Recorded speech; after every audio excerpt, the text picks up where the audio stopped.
Isa laban sa lahat laban sa isa. Yan ang naranasan ng isang biktima ng kuyugin siya ng isang pamilya sa Iloilo noong 2022. Magkamag-anak na palo ng tubo at suntok sa ulo ang nagdulot daw sa pagkasawi ng biktima. Pero matapos masampangan ng kaso, biglang nowhere to be found na ang mga suspect. Naku, patay na! Ayon sa kwento ng pinsan ng biktima na si Lynn, March 31, 2022 nang makaengkwentro ng biktimang itatago namin sa pangalang Louie, ang bayaw ni Nanay Pideng sa kanilang bahay sa Iloilo. Pero nang uminit ang usapan ng dalawa, kaagad na lumabas si Nanay Pideng sa eksena. Ang pinagugatan dyan is naunang ginulpi yung tiyuhin ng mga suspect at bayaw ni yun ang sumbong. Base na rin sa salaysay nila, parang yun ang pinagugatan ng away na yon. Oo, alam namin na umiinom siya. Siyempre, normal lang dito sa mga probinsya na mag-inom. Kahit mapalainom na yan. Pero makapamilya. Agad namang ikinuwento ni Nanay Pideng sa kanyang mga anak ang nangyari. Kaya ang mga anak at apo nito hindi nagpatinag. June 1, 2022, 3 buwan matapos ang unang engkwentro, lumusob daw sa bahay ni Louie si Nanay Pideng kasama ang 3 anak at pamangkin niya. Nang time na yon, ng gabi, nakita lang namin doon sa harap na may dumating na mga tricycle. Yung pinsan namin, nakaupo dyan. Bigla silang dumating yung mga tao na yan na di namin alam. Hindi naman kami nagduda o ano sa kanila. Ilang minuto pa lumipas at dito na nangyari ang pagkuyog hindi umano ng pamilya sa biktima. Mga tama sa ulo at katawan ang natamo ni Louie. Nakita namin yung pinsan namin dyan sa harap ng bakod namin na sinasaktan na nila, binubugbog na nila. Batay sa impormasyong ibinahagi ng Iloilo Provincial Police, lumalabas na nakapagpa-blatter pa ang biktima bago isagawa ng mga suspect ang krimen. Nakasaad din sa blatter na pagkatapos makatanggap ng pagbabanta ang mga biktima, namataan na ang mga suspect patungo sa crime scene. Bit-bit ang iba't ibang klase ng murder weapon, tubong gawa sa bakal, PVC pipe at batuta. Ba't hindi kayo naawa sa kanya? Lumabas kami, tapos panay pa rin yung suntok nila. Panay pa rin bugbog nila sa pinsa namin. Nagkaroon na raw ng kasunduan ng araw ding iyon sa pagitan ni Louie at ng pamilya ni Pideng.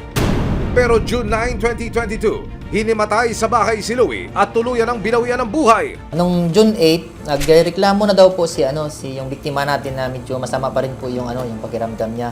Kaya binalik po siya doon dito sa hospital. Then kinaumagahan ng June 9 na, mga 8:25 in the morning po, bali namatay po yung ating biktima. Ayon sa death certificate ni Louie, cardiorespiratory arrest secondary to traumatic brain injury ang sanhi ng kanyang pagkamatay. Dito na nagsampa ng kaso ang pamilya ng biktima. June 16, 2023, ibinaba ang warrant of arrest laban kina Pideng at sa mga anak niyang sina alias Ingo, alias Pato, alias Amek at ang pamangkin na si alias JP. Pero hindi naging madali ang paghahanap sa pamilya. Dahil tumagal na mahigit 4 na buwan ang paghahanap ng mga pulis sa kanilang Nanay Pideng, napabilang siya at kanyang mga anak sa most wanted list ng Criminal Investigation and Detection Group o DSOU. Itong si number 4 ng municipal level ng Lambunaw MPS. Sa 5 target, 4 na yung identify natin. Then nag-set kami ng date na pwede na namin i-operate ito. Sir, ano possibility na tayo yung mag-positive? Malaki ang possibility. Ano ho yun? Lahat sila dyan ho tumira? Magkakaroon. Dito lahat sila. Pakalat-kalat lang ho, no? Kailangan kukunin simultaneously yan dahil magkakalapit lang sila eh. Kapag bagal, makakawala yung iba dyan at susumpong. Di nagtagal, isang tip ang nakuha ng mga operatiba na nagtatago raw ang pamilya sa Cavite. Kasama ang resibo, masusing minanmanan ang mga suspect. Ang isa sa mga suspect, nagtatrabaho raw bilang security guard sa isang subdivision, kaya ito ang unang stop ng mga operatiba. Ang tinatanong namin kung saan yung may security guard na naka-uniforme na nag-duty.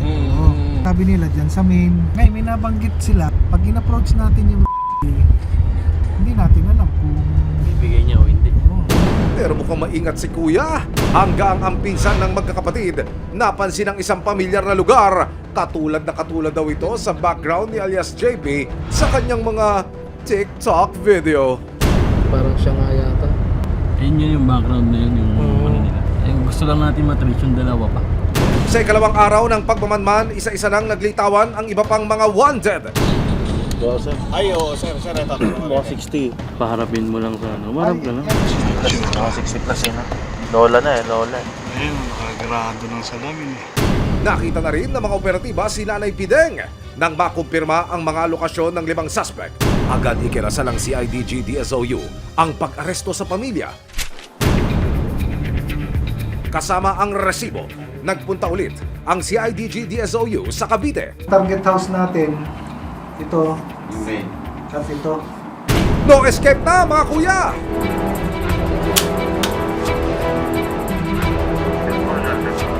Isa sa mga unang tinalbaho ng mga operatiba ng Detection and Special Operations Unit ay yung security guard na suspect. Nang kanilang makahon na ito na ang kanilang hinahanap, narito po ang sumunod na mga tagpo.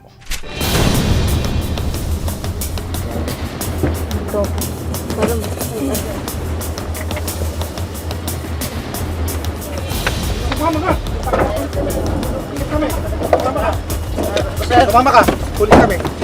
May warrant ka. Huwag kang ano, nasan yung mga kasama? Makipagtulungan ka na. Alam na namin na nandyan. Alam niyo yung kaso niyo, di ba? Opo, sir. Oo. Ilang minuto pa at nakita na rin ang pinsan nilang si JP. Yan na, JP. Ito. Sakay! Baba! Sakay! Butas! Tulungan kayo ha, alam niyo ang kaso niyo. Mabilisan ang pag-aresto, ilalaglag na kaya nila ang kanilang Nanay Pideng? 2 down, 3 more to go. Sa bahay naman natunto ng 2 pang suspect na sina alias Ingo at si Nanay Pideng. May binaba na warrant of arrest sa inyo galing sa RTC Branch 76 ng Haniway, Iloilo sa kasong murder. Ang say ng mga suspect, nagkaroon na raw sila ng kasunduan sa pamilya ng nasabing biktima na si Louie.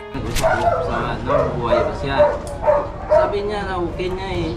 Tapos pitsa tapos na.